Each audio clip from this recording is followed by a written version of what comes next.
You said that in life, it's always changing from good things to bad things, happiness, difficulties. But for me, it's like my life is a nightmare, no good things at all.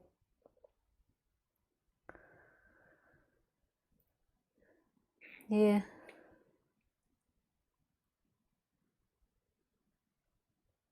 That might be the current perspective. I'm not sure if that's true. Like sometimes when we're in a bad mood, like another thing when I was with my teacher, I remember this one time I was sitting in a flower bed doing the gardening with him, and he said, and I said, "You don't understand what it's like to suffer." Like you don't understand. I always suffer. My life is always so difficult. I was 27 at the time, or 26. I'm saying, my life is so difficult. I've suffered so much. And he said, but you only feel like this now. It's just a thought arising now.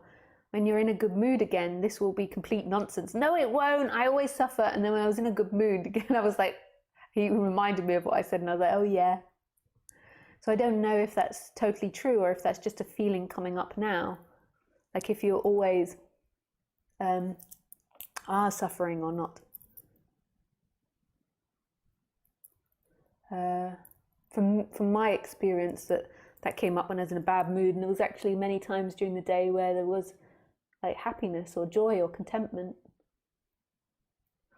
But say if that were the case, that you got all the pain and you were not having any good things or experiencing any good things, that's to the kaleidoscope that's happening currently at the moment, is that life is having more negative experiences than positive experiences.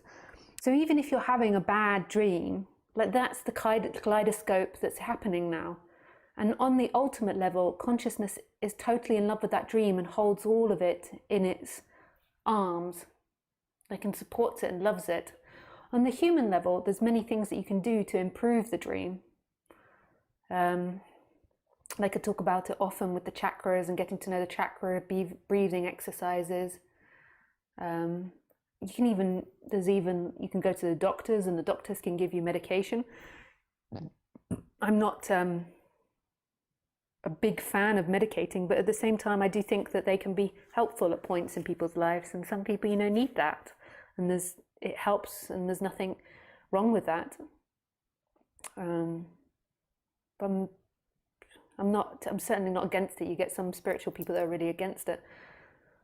Sometimes people have an area in their brain which isn't functioning, and medication can really help that.